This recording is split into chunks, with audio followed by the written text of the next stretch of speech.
Okay, here's your word for the day, autopilot. I'm not going to tell you how to turn it on. I'm going to tell you the advantages of turning it off. Hi everyone, David G., speaker, storyteller, and author of the 3-Second Selling Platform here in Annapolis, Maryland, one of the boating capitals of the eastern seaboard. Behind me, a whole lot of boats with autopilot equipped.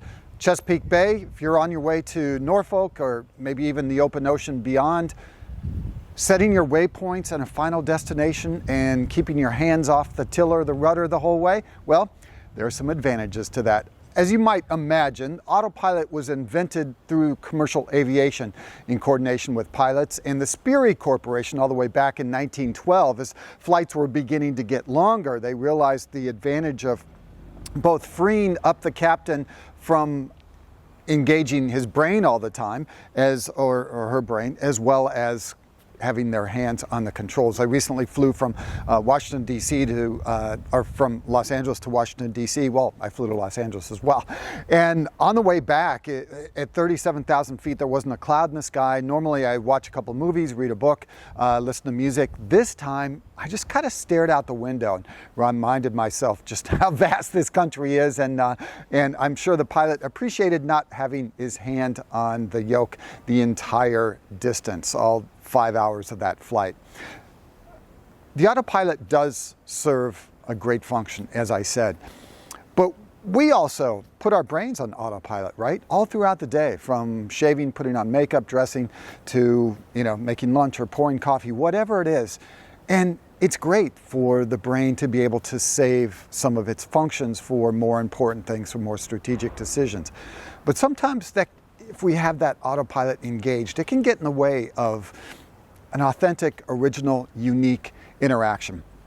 I'll give you an example. So when I was an entertainment reporter, I interviewed Tom Hanks. And it was the 4 times I did it. He remembered me. It's always a boost for the ego. And we were doing the entertainment junket for Forrest Gump.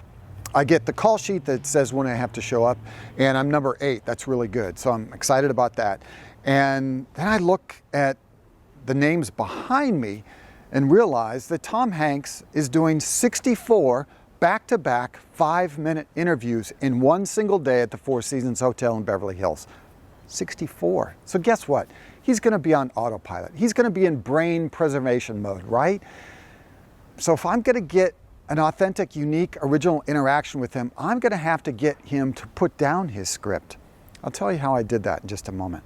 One of my first 3-second selling clients was a financial services executive, senior vice president of sales for a variable annuity life insurance company. He sold life insurance policies, annuities to middle school and high school principals.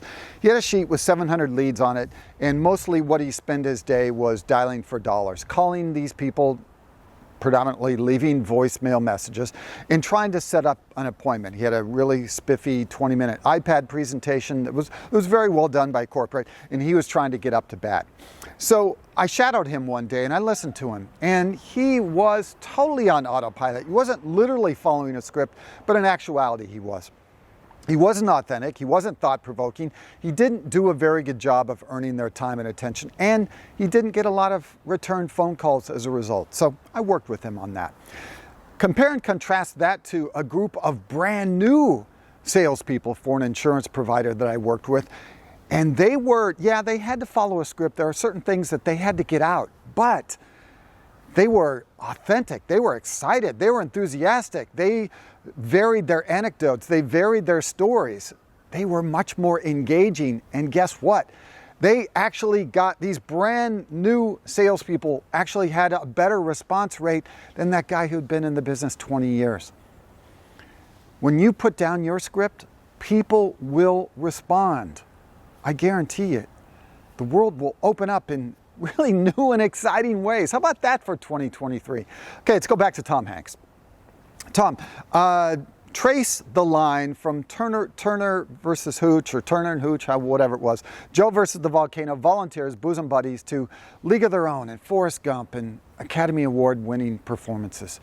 He says, so at first he pauses, and as soon as he pauses, it's like, okay, I've got him. I've achieved my first objective.